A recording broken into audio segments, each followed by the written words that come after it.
So, good morning, ladies and gentlemen. We just want to point out some reminders before anything else.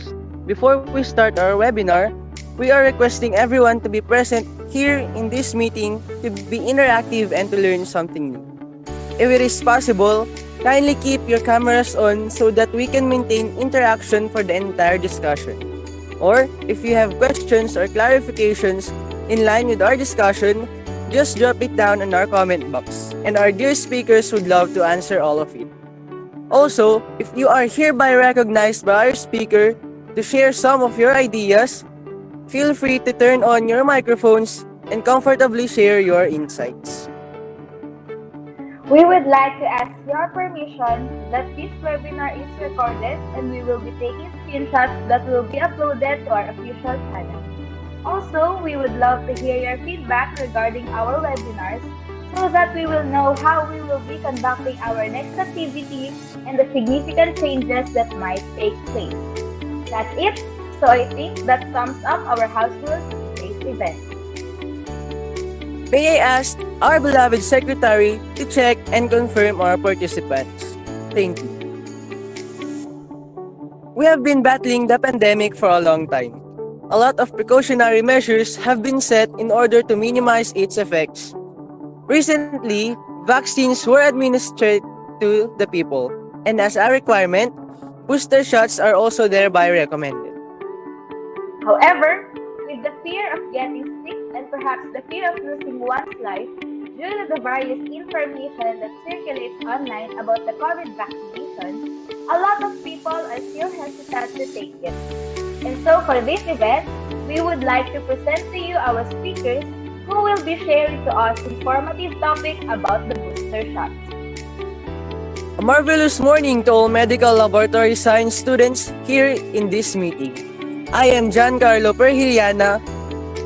And I am Zaida Canapi, your moderators for today's webinar. Once again, a pleasant morning to everyone who are with us today. Thank you for joining us in this humble endeavor of sharing knowledge. And for us to get boosted up, may we call on John Michael Guevara to give us an icebreaker activity.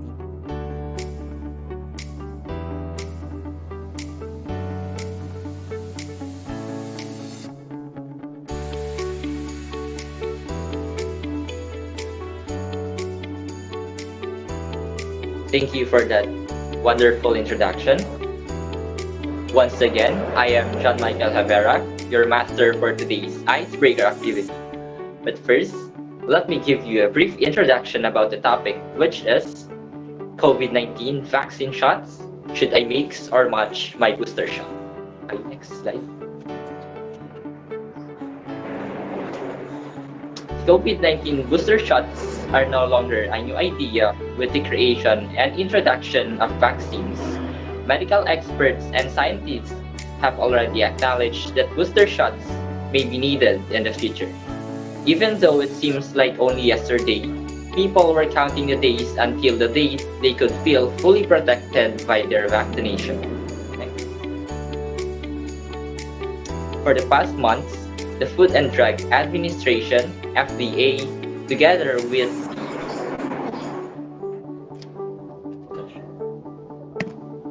the Center for Disease Control and Prevention, CDC, have been busy in planning about who are to receive the booster shots.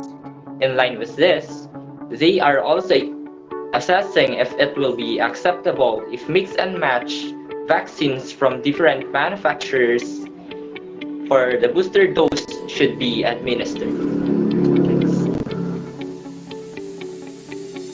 Today, the booster conversation have gained a lot of attention and urgency to be looked into.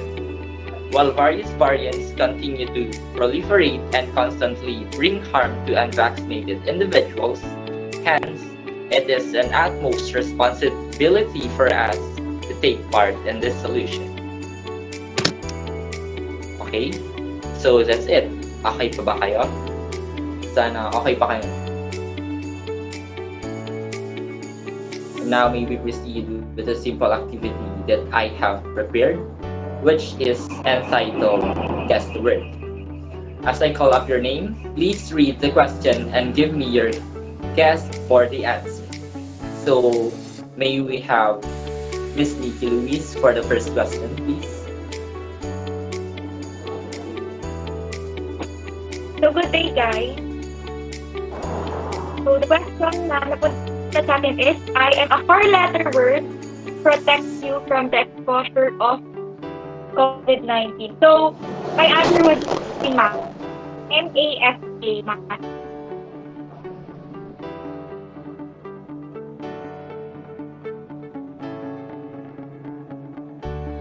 Okay, please reveal the answer. Yeah, thank you for that answer, Miss Nikki. So, next question, please.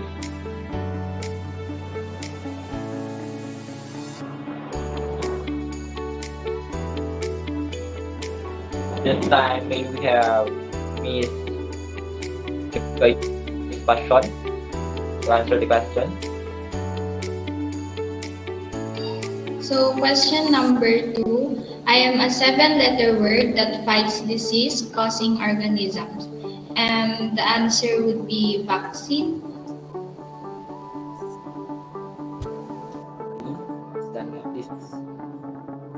Please reveal the answer.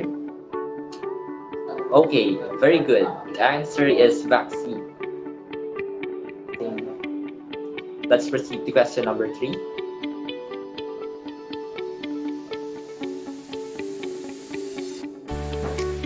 Okay, this time, pwedeng si Miss Danica naman yung sumagot.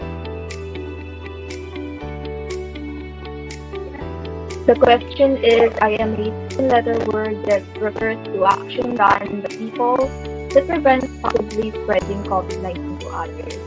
I think the answer is social distancing. Okay, please reveal the answer. Tignan natin kung tama si Miss Danica. Okay, the answer is social distancing. Oh, very good. For the first 3 questions, nakuha niyo lahat. And next, for question number 4, may we have Miss Angeline?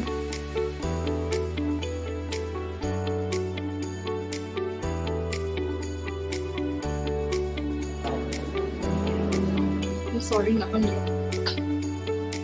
Question number 4. I am a 7-letter word that pertains to infection, prevention, and control to prevent transmission of virus. Is it hygiene? Okay, please reveal the answer. Tignan natin kung tama si Miss Angeline. Okay, the answer is hygiene. Next, for question number 5, may we have Miss Kanapi? So, good afternoon, everyone. For the question number 5, I am a 15-letter word that pertains to the set of rules to prevent you from getting infected with COVID-19. I think the answer would be safety protocol. Am I correct?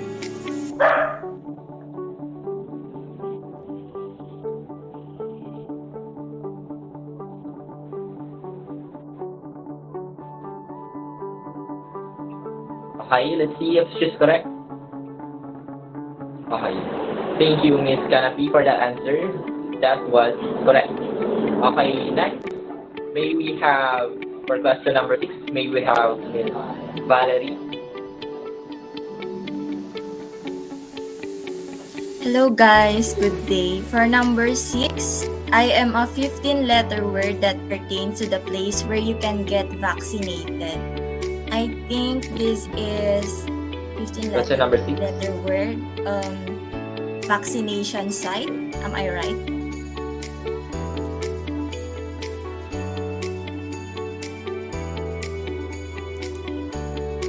Okay. Reveal the answer, please. Okay. The answer is vaccination site, which is correct. Sunod, may we have Miss Cristel for question number 7. The question is, I am a 5-letter word that spreads more easily indoors and in crowded settings. I think the answer would be virus. Okay, the answer Mr. Bill, the answer? Tama. Tama si Ms. Crystal. The answer is virus. Next, for number 8, may we have Mr. Reden Passos.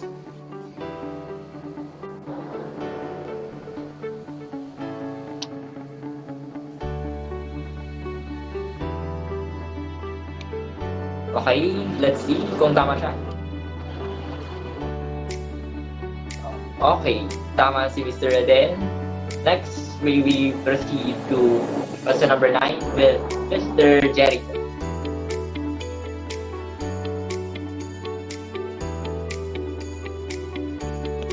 Hi guys, good afternoon. I'm sorry for having troubles with my camera, but earlier it's okay. But for this, it's question number 9. I'm a 3-letter word that has symptoms same with COVID-19. So there are a lot of symptoms that we can consider like coughing, high temperatures, and etc. But for this, as a 3-letter word answer, I would prefer to go for flu.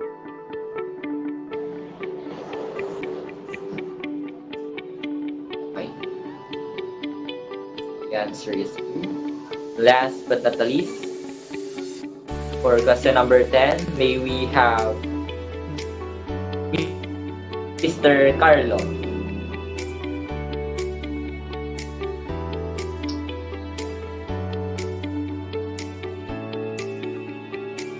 So good afternoon, guys. I am a 7-letter word which is done by people who get infected with coronavirus. My guess would be if a person is infected with coronavirus, they would. My answer is I think.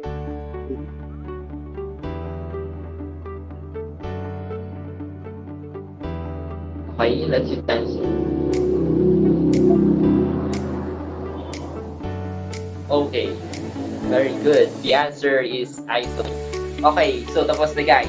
I am overwhelmed that you have answered all the questions that I have prepared. So, assuming it all up, you should have a great knowledge for our topic today. Thank you for actively participating and keep tightly seated because there are a lot more to talk about. Keep safe. We hope that the activity has given you the motivation to continue listening in our discussion later. At this juncture, may we all be informed and educated as our speakers will be discussing the topics. May I request everyone to listen and take down notes.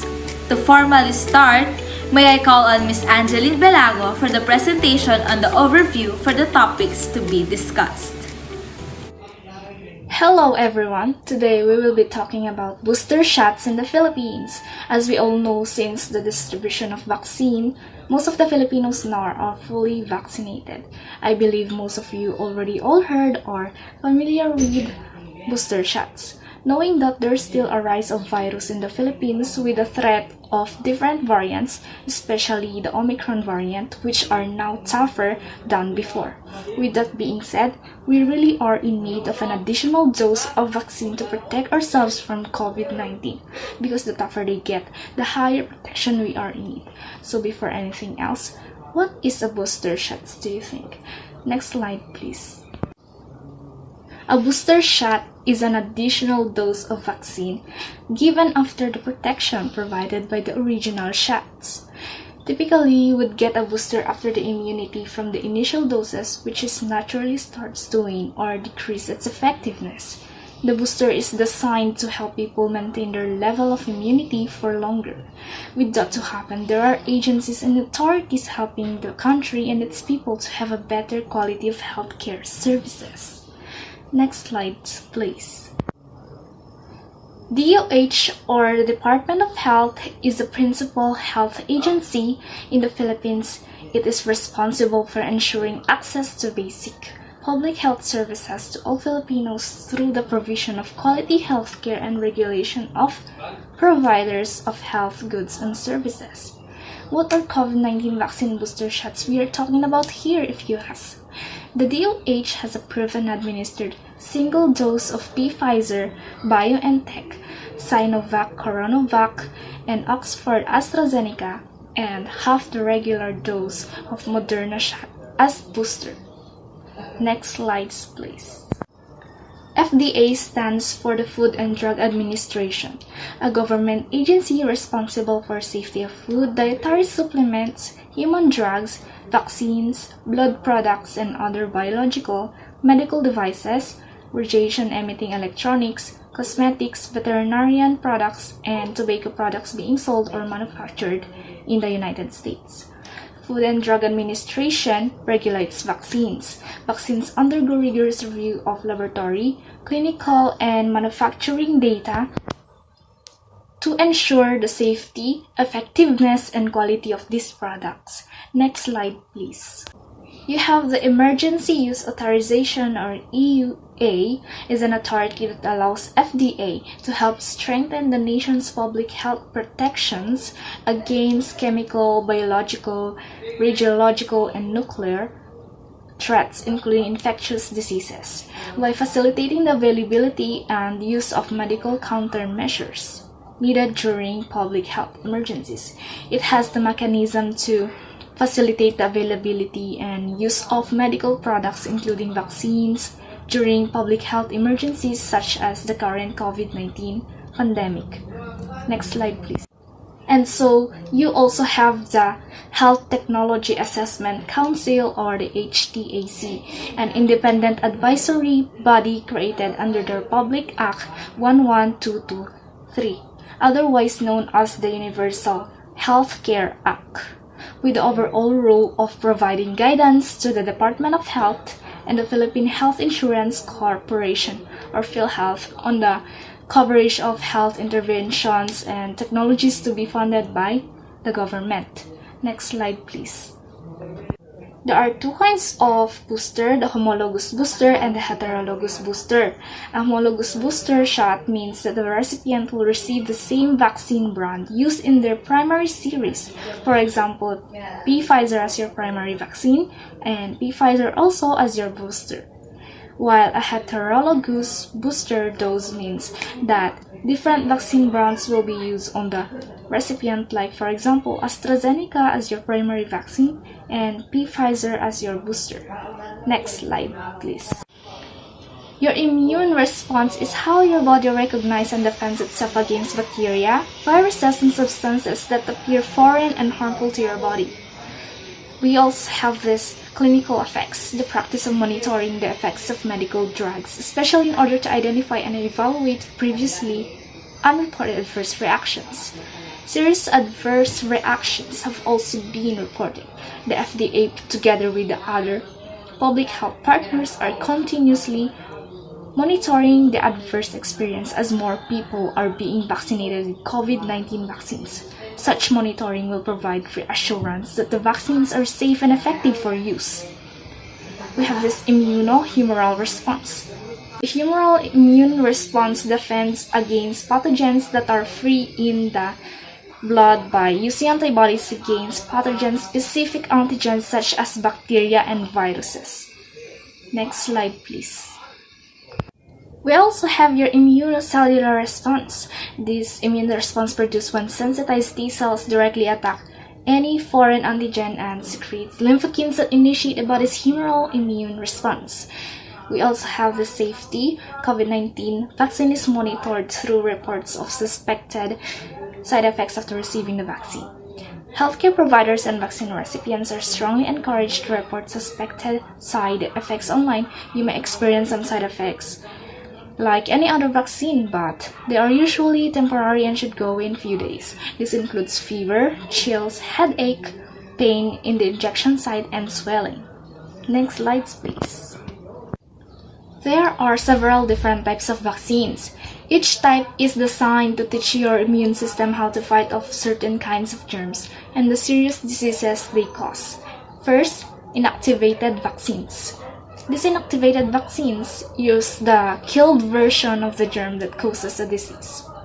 They don't usually provide immunity protection that is strong as live vaccines, so you may need several doses over time in order to get ongoing immunity against diseases. We also have the mRNA or the messenger RNA vaccine. This type of vaccine uses genetically engineered mRNA to give your cells instruction for how to make the S protein found on the surface of the COVID-19 virus. After vaccination, your immune cells begin making the S protein pieces and displaying them on cell surfaces. This causes your body to create antibodies, and if you later get infected with this COVID-19 virus, these antibodies will fight off the virus. And after delivering instructions, the mRNA is immediately broken down. It never enters the nucleus of your cells, where your DNA is kept. Both the Pfizer, BioNTech, and the Moderna COVID-19 vaccines uses mRNA. We also have called vector vaccine. In this type of vaccine, genetic material from the COVID-19 virus is placed in a modified version of a different virus or viral vector. When the viral vector gets into your cells, it delivers genetic material from the COVID-19 virus that gives your cells instruction to make copies of the S protein. Once your cells display the S protein on the surface, your immune system responds by creating antibodies and defensive white blood cells, and those antibodies will fight the virus. Viral vector vaccines can cause you to become infected with the COVID-19 virus or the viral vector virus. The genetic material that's delivered doesn't become part of your DNA, so don't worry.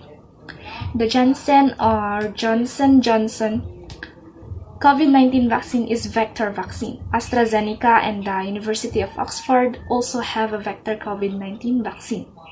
Be rest assured, everyone, it will be great for you, and at some point you may experience the side effects, and as explained a while ago, it was normal. Getting your booster is a great decision, and guess what? Your body will thank you later. Thank you, Miss Belango. Now, at this moment, may we request everyone to listen attentively as we will be discussed with various information regarding the booster shots. We now give the floor to our speakers. And now, we move on to the discussion proper. We give the floor to Ms. Nikki Luis to discuss with us the booster shots in the country, covering the following subtopics: stages of vaccine development and regulatory approval, vaccines under emergency use authorization, profile of COVID-19 vaccine available in the country, profile of COVID-19 vaccine boosters, and post-authorization monitoring.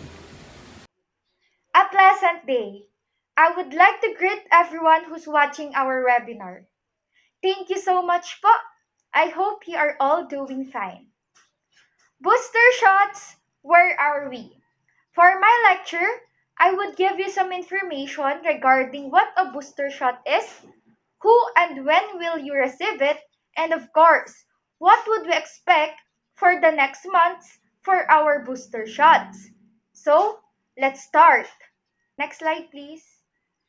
This is the list of our agenda for this discussion, as what Ms. Canapi have mentioned kanina. First, we have the stages of vaccine development and regulatory approval. Next, the vaccines under emergency use authorization or the EUA. Then, we will have the profile of COVID-19 vaccines available in the country, followed by the profile of COVID-19 vaccine boosters. And lastly, the post-authorization monitoring. Next slide, please. We now have our stages of vaccine development and regulatory approval. Let's talk about the development stage muna. So in here, we have 4 stages. The first stage is the preclinical, which circulates on animal studies. Second, the phase 1, where we check the safety and right dose for human, and which involves 10 to 100 individuals. The third stage would be the phase 2, wherein we would also check its safety and its initial efficacy in larger population. Kanina sa phase 1, we have 10 to 100 individuals. Dito sa phase 2, we now have 100 to 1,000 individuals. And lastly, phase 3, where we check the efficacy and long-term safety in large-scale population.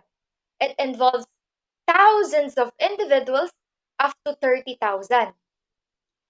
For the regulatory approval stage, it is divided into two parts, the EUA and the Certificate of Product Registration. To connect the two stages, we answer this question. Is the development stage safe and efficacious? Do the benefits outweigh the risk? Ano ang sagot? For the emergency use authorization or ang ating EUA, yes, based on review of interim data from half of the target population of phase 3 trials, plus emergency, wherein this justifies its use in emergency. For the certificate of product registration, it's also a yes, based on review of complete data from phase 3. So let me remind you that all the vaccines that we are using right now are still under EUA.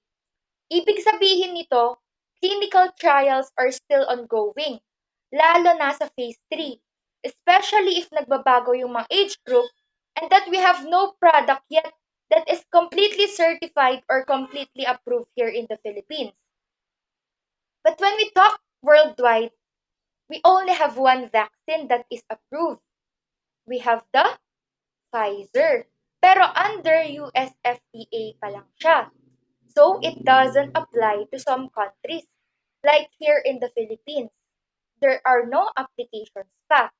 As I said a while ago, all the vaccines that we are using right now are still under EUA, meaning the benefits outweigh the risk. Next slide, please. Having said that, at this time, we have 8 vaccines under emergency use authorization approved by the Food and Drug Administration or ang ating FDA.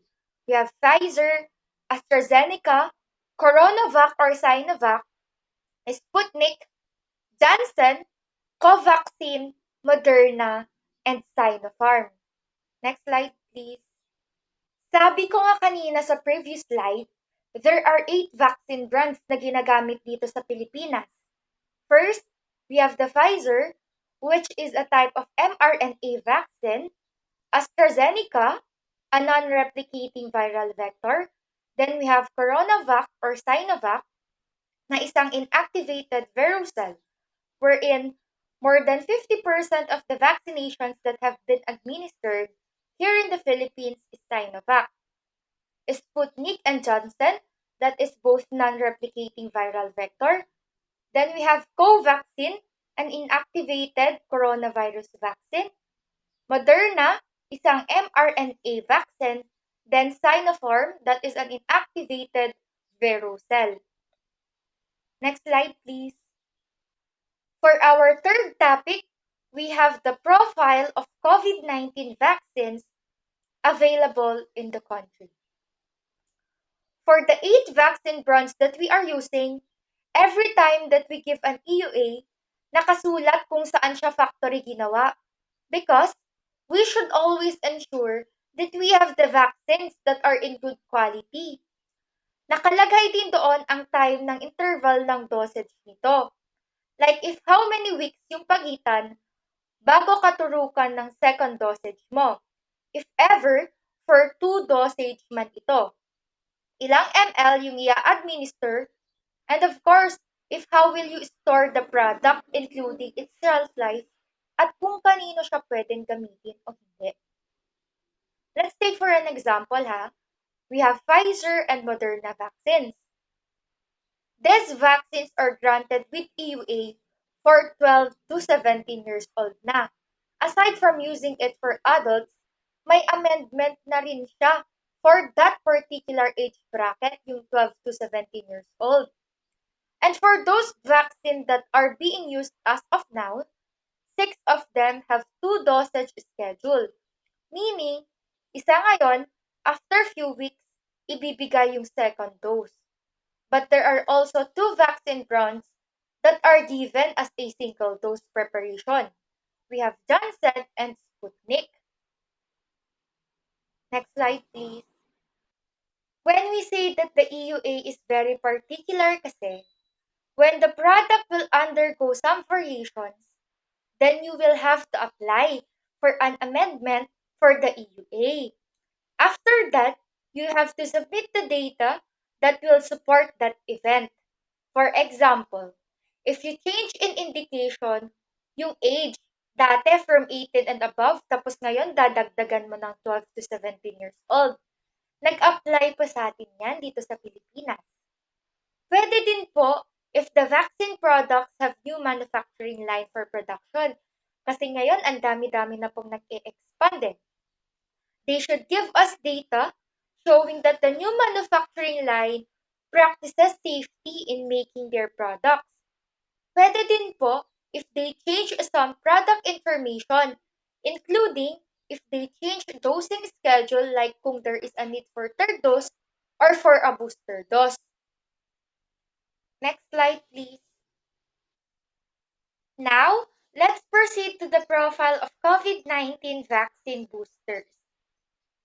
Lagi nating tinatanong kung ano nga ba ang additional dose or booster shot.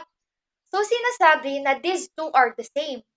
But when we look into the Health Technology Assessment Council or what we call HTAC, medyo pinaghiwalay nila ito. Ang additional dose is for individuals with insufficient response to the primary series. It is for elderly or individuals who are immunocompromised. So for example, the Sinovac. Diba sabi ko kanina, this vaccine is approved for 2 dosage schedule. But the World Health Organization have interim recommendation to give a third dose as part of the primary series. Kasi diba, you are given 2 dosage for this vaccination. But then, we are just waiting for this recommendation. Yung may third dose na as part ng primary series. Kasi according to studies, elderly and immunocompromised individuals ay hindi pa rin nakakakuha ng immune response high enough right after nung 2 dosage as compared to younger people. So, they need to have an additional homologous vaccine at least 28 days after completion of the first 2 dosage. When we say homologous, kung Sinovac ang nakuha nila dun sa first 2 dosage nila, ang kanilang magiging additional dose ay Sinovac din. Next slide, please. The difference of having an additional dose to booster shot is that boosters will be given at least 6 months after completion of the primary series. Meaning, if you have completed your primary series, then you have a good immune response, pero baka nga yung effect niya, kailangan natin magbigay ng extra dose ng booster. This is the target of the Department of Health, or what we call DOH, wherein noong last quarter ng 2021, they have given booster shots to healthcare workers, which are classified under A1, and elderly, which are classified under A2, because they are most likely to develop severe COVID. For this year, 2022, their target is to give boosters to individuals under A2 at A5. Hindi naman kailangan agad-agad bibigyan ng booster shot. At ibig sabihin, kapag magbibigay na tayo ng booster shot, kailangan na bakunahan muna ang karamihan ng Pilipino. So the condition that the HTAC has given is that at least 50% of the populations should be vaccinated before we give booster shots from A2 to A5. Next slide, please. So who will apply for the EUA amendment to give booster dose or third dose? The company who developed the product, and if they are the EUA holder, they are the ones who will apply. And probably, for homologous vaccines, wherein same vaccine brand will be given for your third dose, syempre po, the companies who develop the product, they are the ones who are interested to apply para sa EUA. But when we talk about heterologous vaccines, meaning your first 2 doses and your third dose are different, the ones who are interested to apply would probably the program implementer. In this case, we have the Department of Health. But before that, they should pass documents or clinical data that would support their application so that experts can verify it and can do an evaluation. Next slide, please. Lastly, we have the post-authorization monitoring. For the rollout of the additional doses and booster shots, or when having mixed and matched vaccines, the FDA with other concerned offices of the Department of Health have the responsibility to conduct strict post-authorization monitoring in order to track product deployment and additional relevant information. And of course, the holder of EUA shall be required to complete specific pharmacovigilance obligations with view to providing comprehensive data confirming a positive benefit-risk balance. I think that's the end. Thank you very much and have a good day.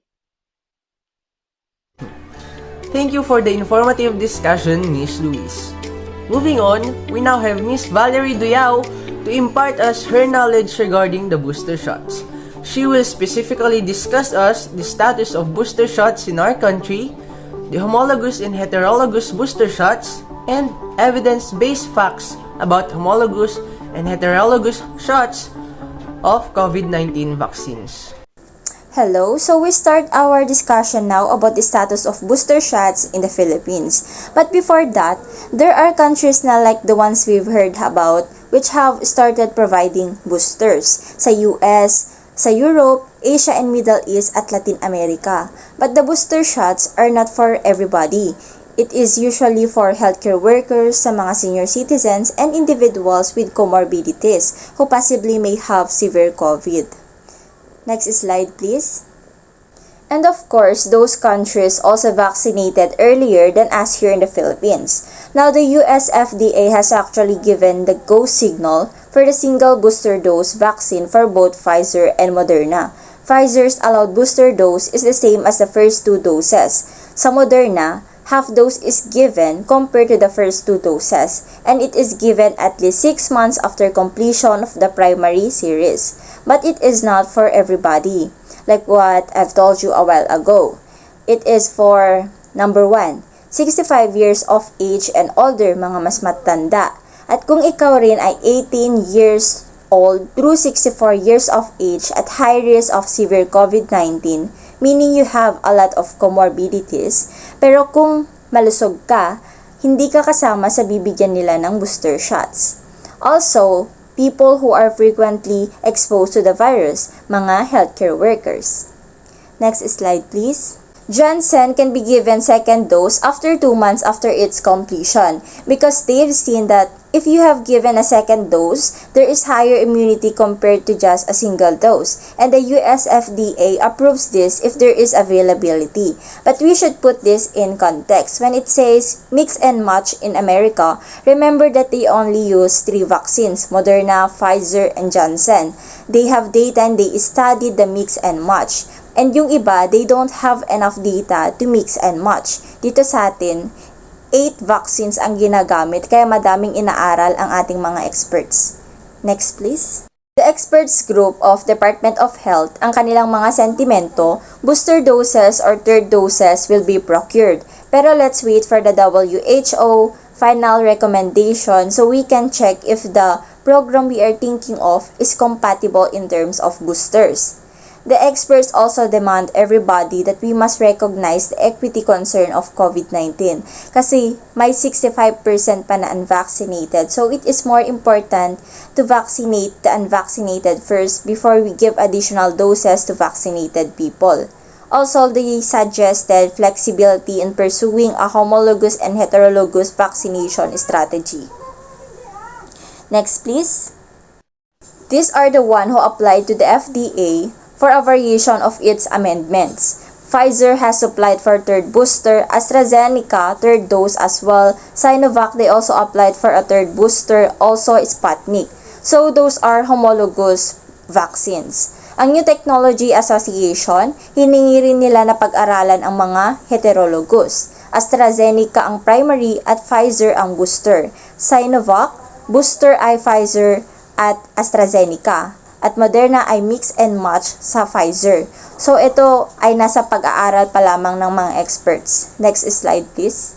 application for booster now under evaluation by our experts, and they will come up with the final recommendation on that.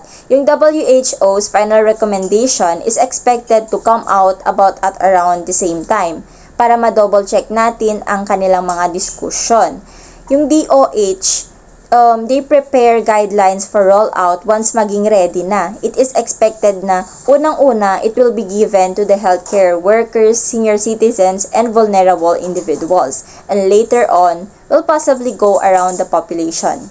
So what we have here is the current data gathered by DCPG or the Divine Clinical Practice Guidelines focusing on the heterologous or mixed-match booster of the COVID-19 vaccines.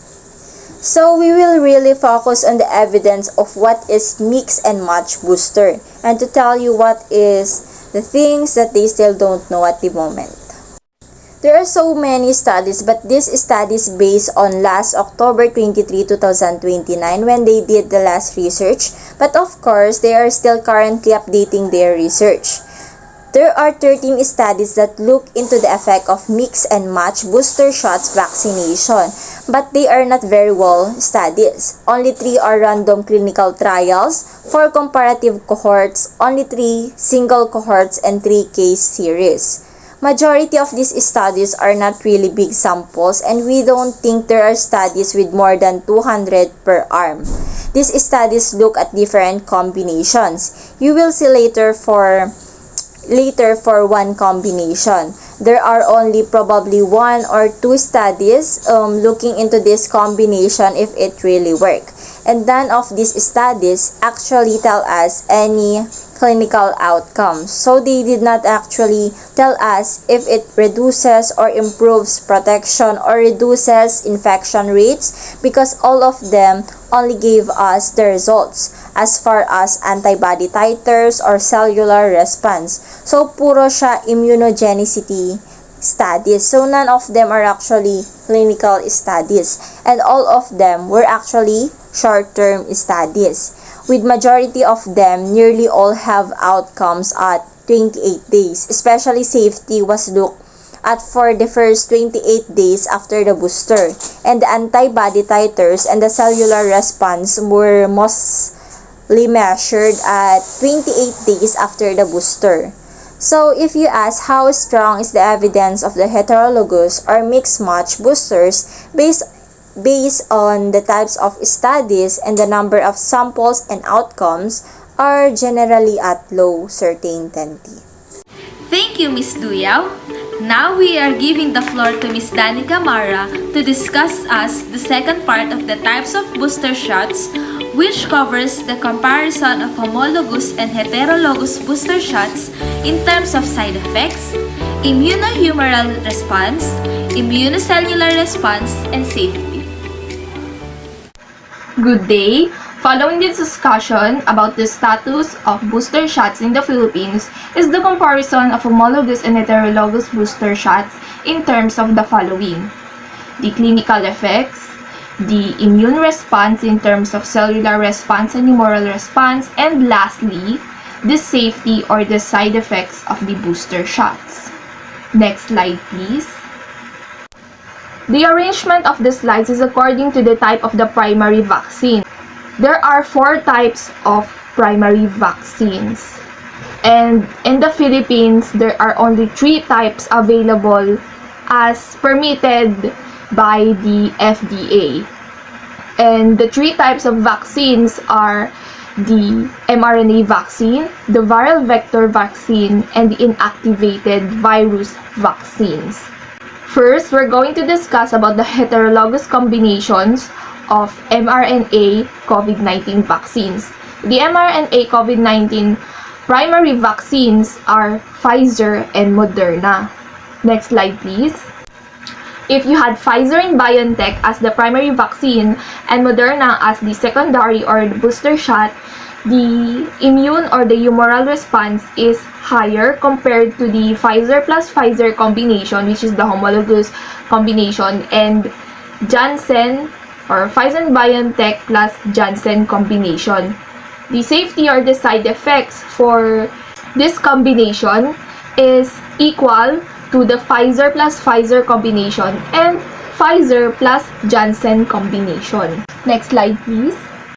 If you're going to have Moderna as the primary vaccine and Pfizer and BioNTech as the secondary vaccine, the immuno or humoral response is higher compared to the Moderna plus Moderna combination and much higher compared to Moderna plus Janssen combination. Just like the first or the previous slide, the safety or the side effects is equal among the three combinations. Next slide, please. And lastly, if you had Pfizer and BioNTech and or Moderna as the primary vaccine, plus you're going to add AstraZeneca for the booster shot, the immunohumoral response for this combination is higher compared to Pfizer plus Pfizer combination, but it is equal to the Moderna plus Moderna combination. In terms of immunocellular response, this combination has higher efficacy compared to the two homologous vaccine combinations. And lastly, for the safety, it seems like for the safety, there's lower chances that you would get side effects for this type of combination in comparison to combinations of homologous vaccines, the Pfizer plus Pfizer and the Moderna plus Moderna. Next slide, please. Moving on to the viral vector type of COVID-19 primary vaccines, the brands under this category is Janssen, AstraZeneca, and Gamaleya Sputnik V. Next slide, please. If Janssen is your primary vaccine and you're going to pair it with Pfizer BioNTech as the secondary vaccine, this combination's efficacy is higher versus homologous vaccine, which is Janssen plus Janssen combination, but it has lower efficacy in comparison to Janssen plus Moderna combination. Same as with immuno or cellular response, mas mataas yung efficacy niya compared sa combination ng Janssen plus Janssen, pero mas mababa ang kanyang efficacy versus another heterologous vaccine, which is the Janssen plus Moderna combination. The safety or the side effects for these three combinations, the Janssen plus BioNTech, Pfizer BioNTech, I should say, the Janssen plus Janssen or the homologous combination, and the Janssen plus Moderna combination is equal lang. Next slide, please. If you have Janssen as your primary vaccine and you're going to pair with Moderna as the booster shot, these combinations efficacy in terms of humoral and cellular response is higher compared to the homologous vaccine combination, which is Janssen plus Janssen combination. Much higher din ang kanyang efficacy in terms of the two, the immunohumoral response and the immunocellular response as compared with another heterologous combination, which is the Janssen plus Pfizer combination. Sa safety naman, almost equal, but you would expect more side effects with this combination. Next slide, please. As of now, there are no heterologous booster studies on AstraZeneca and Gamaleya Sputnik V COVID-19 vaccines. Next slide, please.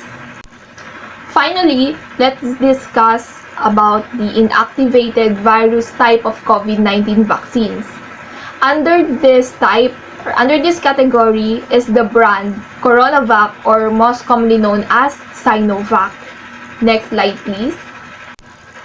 In terms of immuno or humoral response, the combination of Coronavac plus Pfizer and BioNTech is higher compared to another heterologous combination, which is the Coronavac plus AstraZeneca combination. As for safety, it's almost the same lang.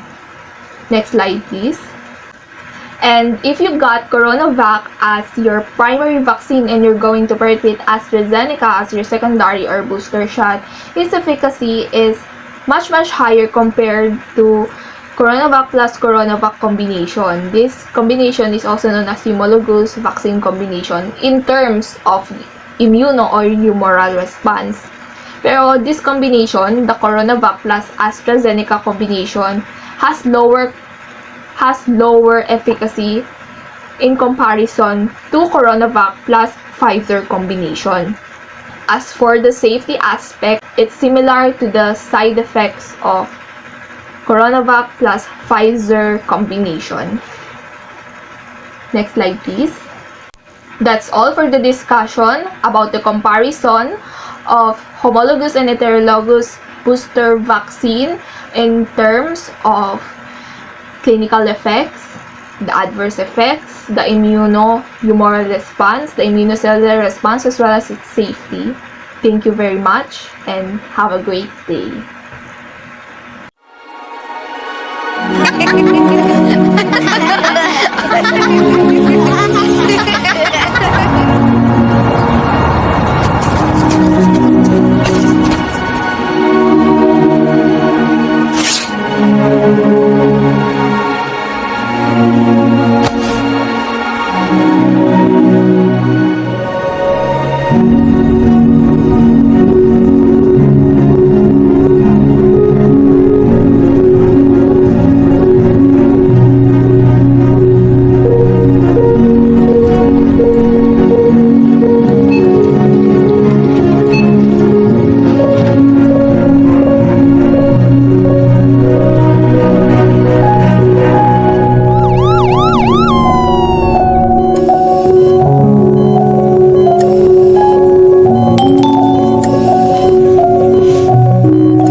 The COVID-19 vaccines are safe and effective.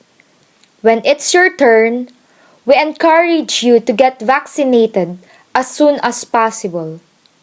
Remember that it is essential for everyone, including those who have been vaccinated, to help stop the spread of infection by washing hands, keeping your distance, and following local mask guidelines. We hope that your 5-minute break has refreshed you. We are now giving the floor to Mr. Jericho Bagisi to discuss as the third part of the booster shots in our country. He will be covering the topics on the best combination of vaccines based on the primary and secondary dose, the best time to get the additional jab, and the period of effectivity of the booster shots. Hi, I'm Jericho Bagisi, a BSMLS student from Cagayan State University, Andres Campus. And for today, I'm going to discuss about the types of booster shots, part 3. I'm going to focus about the booster dose. So according to the DOH or Department of Health, booster dose refers to doses administered to a vaccinated population that has completed the primary vaccination series, meaning that if you received the first 2 doses when you are vaccinated with whole vaccines such as Pfizer or Moderna and etc., or when you are vaccinated with J&J, which is a 1 dose, after 2 months for J&J and after 3 to 4 months for the doses that are whole, we are expected to receive a booster dose or booster shots, because the objective of a booster dose is to restore vaccine effectiveness from that deemed no longer sufficient. So from the presentation, here are the following vaccines that are approved by the FDA Philippines as booster shots. For the first one is the Pfizer or BioNTech with a lab name of BNTI 162B2. Next one is Moderna or mRNA-1273, then Johnson & Johnson vaccine or 8026-CoV-2S, and AstraZeneca's ChAdOx 1S recombinant. And the next one is the Sinovac or CoronaVac, which is an inactivated vaccine, and Sputnik 5 Gum COVID-Vac from Russia. So it is not included here are the Sinopharm and the COVAX from my team, but it's because according to Down to Earth 2022 that COVAX is from India. If you receive COVAX at first dose, you are expected to receive it for the second dose and for the third dose, and that's why India doesn't approve yet for the heterologous vaccination process. And for the Sinopharm, after 3 weeks of second dose, it says that it shouldn't be repeated. That's a World Health Organization information. And the next slide is the volumes that should be administered. For Pfizer, we have 0.3 ml per dose, and for Moderna, 0.25 ml per or half of the regular dose, and 0.5 ml dose for Sinovac, AstraZeneca, and for Sputnik and Johnson & Johnson. Here are the eligible groups that can receive booster shots. For priority group A2, senior citizens ages 60 years and above. These are medically indicated and shall receive either homologous or heterologous booster doses. These are our seniors, our lolas and lolas. And for priority group A3, individuals with comorbidities or immunocompromised state. These individuals with comorbidities in immunocompromised state may be provided either a homologous or heterologous booster dose. So these persons are maybe living with HIV or with cancer or immunodeficiency state. And it is not included here are the immune groups, which are the frontliners, because it is expected that they should have a dose of 2 vaccines and boosters, because it is mandated for them to have it. Next slide is the homologous boosters for individuals who receive the following. So if you receive a Pfizer, you may be given a Pfizer vaccine as a booster for homologous booster. And for Moderna, you can also receive another Moderna. For Sinovac, you can also receive Sinovac. And AstraZeneca, you may be given AstraZeneca but with precautions, with special precautions as stated in the emergency use or authorization. I will discuss it further later, which is why AstraZeneca needs further precautions. And for heterologous boosters for individuals who receive the following, when we receive Pfizer, you can also receive AstraZeneca or Moderna. If you receive Moderna, you can receive AstraZeneca or Pfizer. For Sinovac, you can have AstraZeneca, Pfizer, and Moderna. For AstraZeneca, you can have Pfizer or Moderna.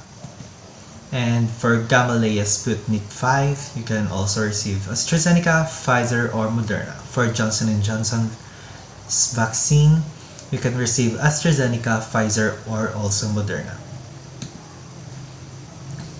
Here's the recommendation of the CDC in choosing your COVID-19 booster shot.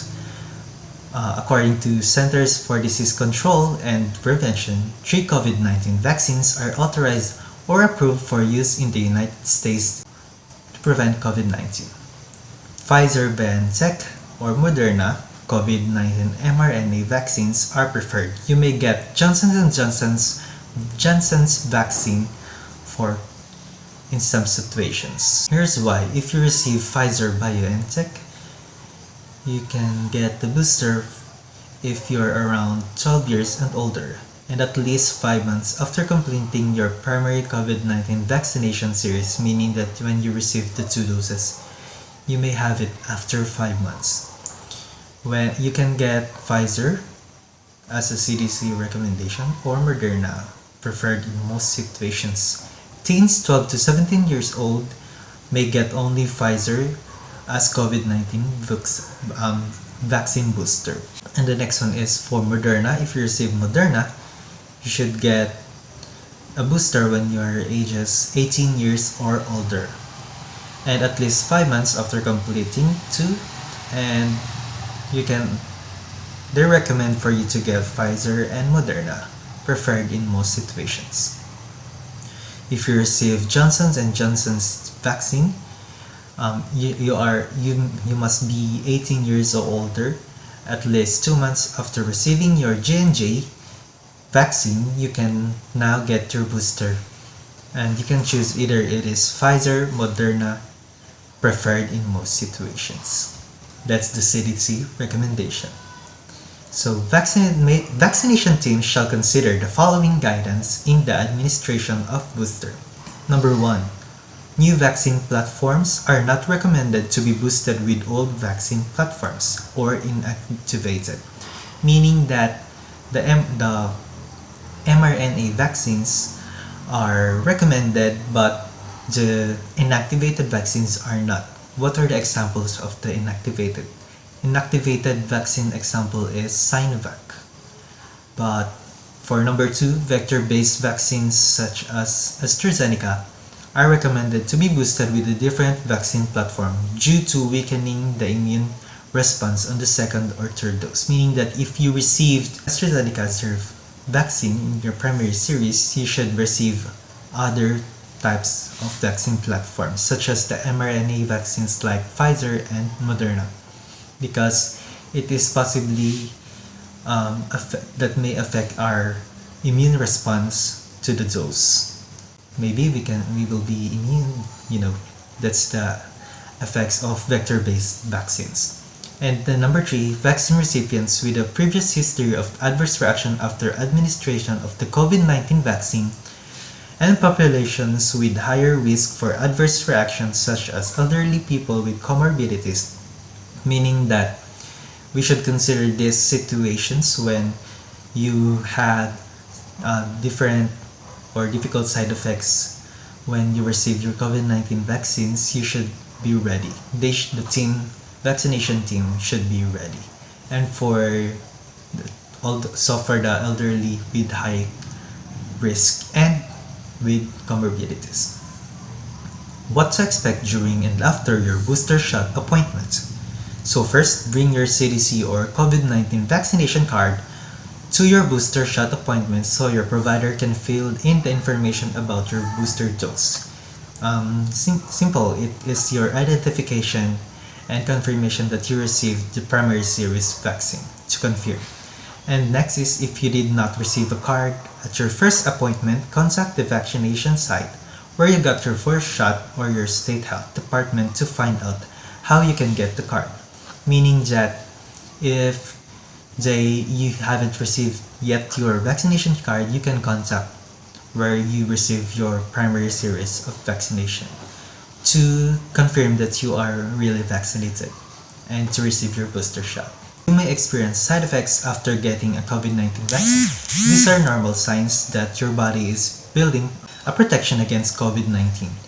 So these are the common side effects that we receive are high temperature, body aches, and common colds, but we can get used to it if we will treat it with pain relievers and keep our body rested for 3 days or more after getting the booster shot or vaccination shot. So thank you so much for listening, and I hope that this information helps us about the booster shots, and may I pass it to my next teammate which will discuss further informations about the booster shots or the vaccinations process. Thank you and good day. God bless. Share the references.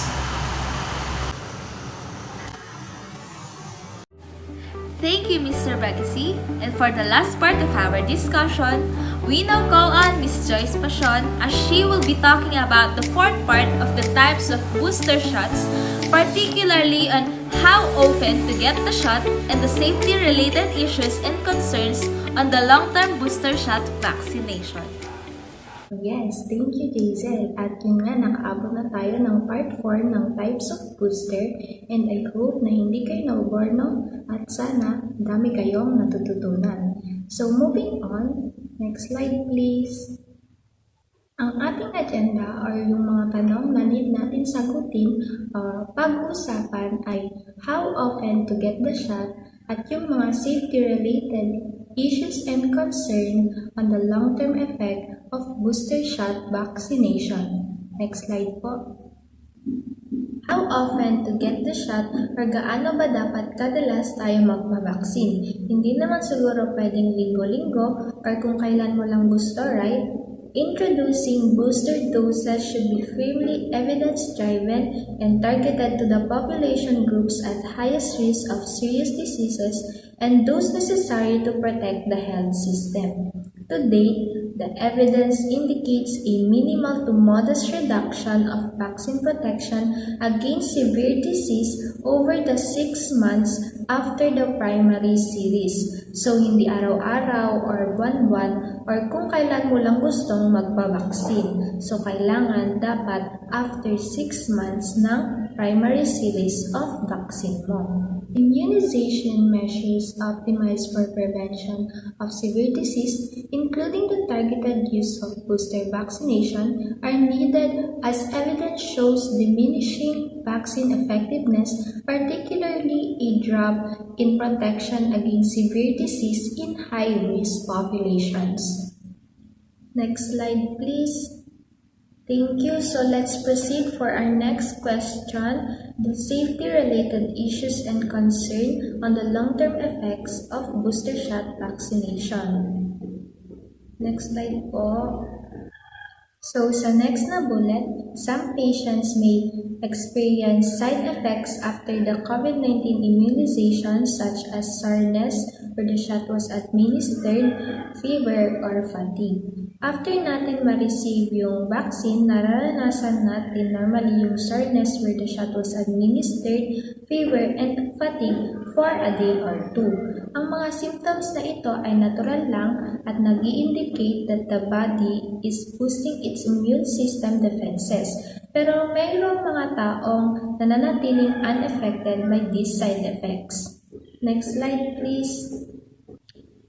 I have here the reported side effects after receiving COVID-19 vaccination. So that includes the swelling, redness, and pain at the injection site, fever, headache, tiredness, muscle pain, chills, and nausea. So yan yung mga pwede nating maranasan kapag nagpa-vaccine tayo. So I think we reached the end of our slides, and once again, thank you for listening at sana marami kayong natutunan. So this is the last part of our program. We're conducting this for us to know if we learned something in this webinar. We call this the idea spinner. This is how the game works. Each shall be given a chance to spin the wheel, and wherever it lands, he or she shall summarize, explain, or evaluate the given topic by the lecturers. If it lands on free, participants will not answer. Rather, I will ask my co-host to share his takeaways about the webinar. So let's start. Please spin the wheel.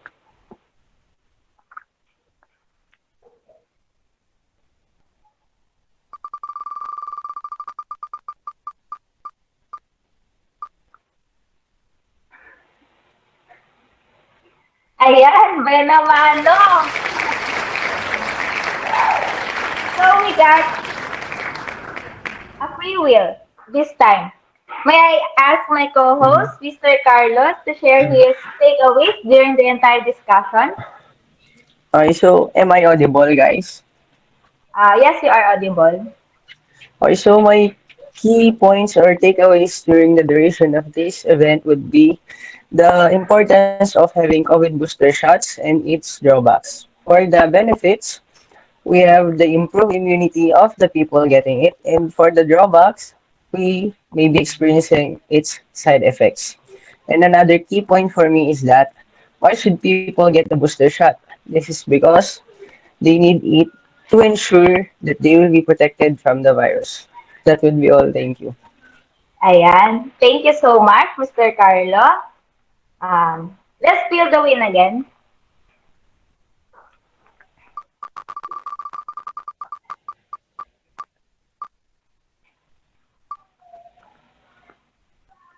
Okay, explain. May I call on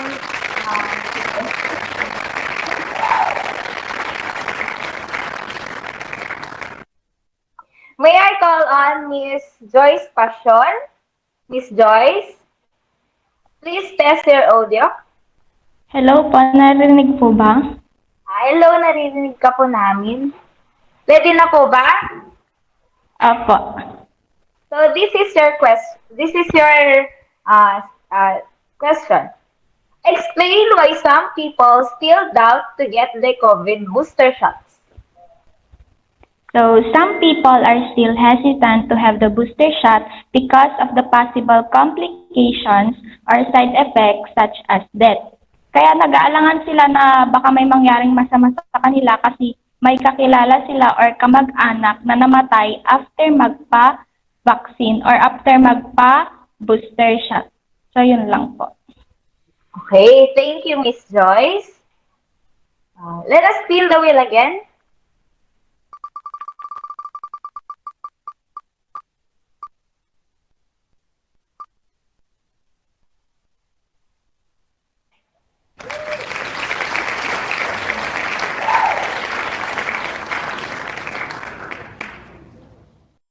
Okay, evaluate. May I call on Miss Cristel to answer my question? Miss Cristel, please test your audio. Hello, good afternoon. Am I audible? Yes po, you're audible. So here is my question. Evaluate the discussion of the group and the overall presentation. So I think every presenter of the webinar managed to explain it thoroughly. What is more, this webinar contributed to my general understanding about the COVID-19 booster shots here in the Philippines. While the flow of the webinar was managed very well and controlled by the moderators adequately. I think that would be all. Okay, thank you, Cristel, for that wonderful evaluation. Now, can you spin the wheel again?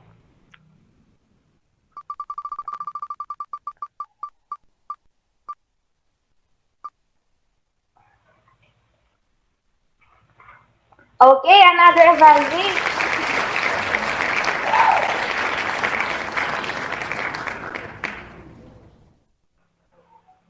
May I call on Miss Angeline? Miss Angeline, please test your audio. Hello, am I audible po? Yes po, you're audible po. So here is my question for you. As a learner, do you think you are satisfied in terms of convenience, comfort of the facilities, and the quality of the presenters? Yes po, I'm satisfied with the presentation. In terms of convenience, direct to the point siya and none of my time was wasted. And I got the necessary informations din about booster shots. In terms of comfort of the facilities naman po, the flow of the presentation was smooth, well facilitated, and can be accessed by everyone. And in terms of the quality of presenters, overall naman po they were effective presenters. They explained essential informations about booster shots in the Philippines, from clinical trials up to the importance of why everyone should take their booster shots. At yun ay para sa kaligtasan, not only for ourselves, but also na rin po safety ng lahat ng tao. Thank you po. Ayan, talagang nakinig po si Miss Angeline. Okay. Dalawa na lang po ang pagpipilian natin. So, please spin the wheel.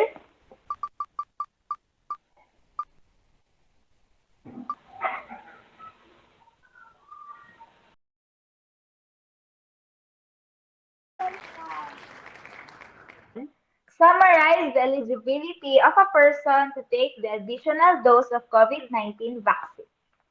So para sa ating new policy that was effective last December 22, 2021, ang mga boosters ay pwede nang ibigay para sa mga adults at least 3 months after the second dose of a primary 2-dose vaccine or at least 2 months pagkatapos maibigay ang iyong primary single-dose vaccine. Idadagdag ko lang kasi laging rine-reiterate ng Department of Health na yung importance of prioritizing vaccination among those who are yet to receive their primary series. So please let us encourage our fellow Filipinos to get vaccinated, especially yung mga unvaccinated senior citizens and people with underlying medical conditions.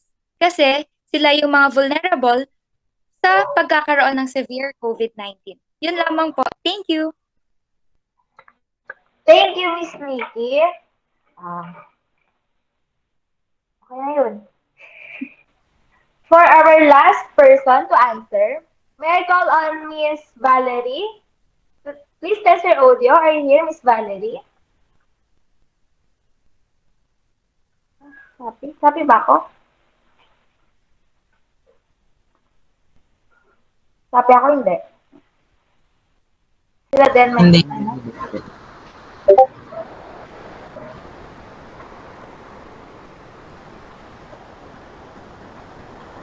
Okay na daw. Sige. Sorry, okay na. Choppy kasi kanina may na-signal ko.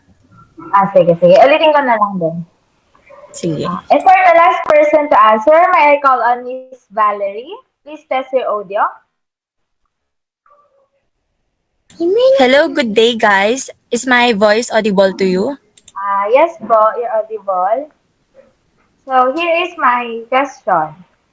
Explain why is it important to get and be administered with the booster shot? Yes, it is important to be administered by booster shots. Ito ay hindi dahil hindi effective yung vaccine. It's because the immune systems of these individuals ay kailangan ng additional dose as part of their primary series para ma-reach yung level of immunity that best protects them from severe illnesses or hospitalization. So, binibigay ang booster shots para i-remind ang immune system ng katawan about the virus that it needs to defend against. This gives the immune system a boost. I think that would be all. Thank you. Ayan. Ang ganda naman ng sagot ni Ma'am Valerie. So, thank you, Miss Valerie. That ends our evaluation. Thank you for joining and for listening in this webinar. And on behalf of the Medical Laboratory Science Society, together with our instructor, Ma'am Ethel Marie Mangada, we thank each and every one of you who joined this webinar today. And again, thank you to all our speakers for today's event for sharing your knowledge. Once again, thank you to all our guest speakers for that very informative discussion. I know that everyone here is really learning in this webinar. And I am Jaisal Canapi. Keep safe and keep learning. Thank you and good morning once again.